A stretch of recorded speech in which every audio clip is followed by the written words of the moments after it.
Pozdrav svima! Danas ću vam pokazati kako zamijeniti stazni kanalni remen na Peugeotu 308 koji se nalazi ovdje dolje. Jednostavno je, možete sami kod kuće, nije ništa teško. Pa evo, idemo iz početka. Znači uzmemo, pa evo Gedoru 31 nastavak, možete i ključ stavite na ovaj vijak. Povučete malo k sebi, napnete i kad dođe do kraja vidjet ćete ovdje ima jedan osigurač, stavite unutra, pustite, remen je olabavljen i jednostavno ga skinete dole, provučete ga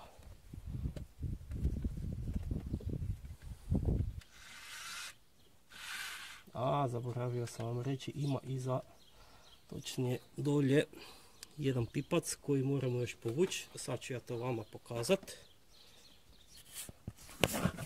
Evo, tada se da se vidi ovdje, povučete taj pipac da olabavim remen, skinuti.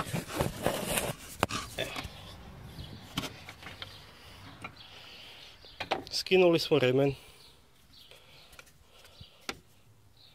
gore je Dajko, 6 kanala, 905 dužina. Dajko je inače prva ugradnja u francuska vozila. I evo, sad ćemo opet montirati remen nazad. Znači stavljamo dolje.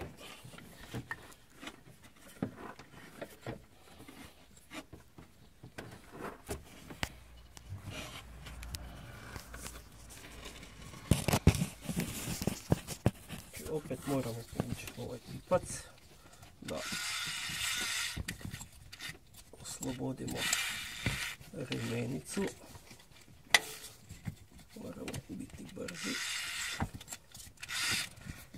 ili primiti tako. Bilo bi dobro da mogu sa dvije ruke, ali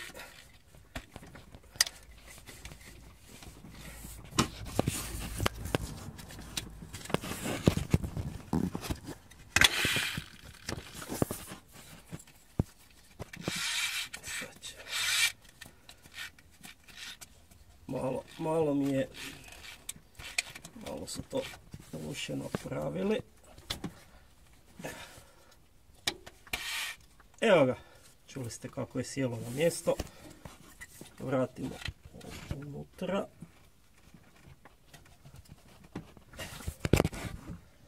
Evo.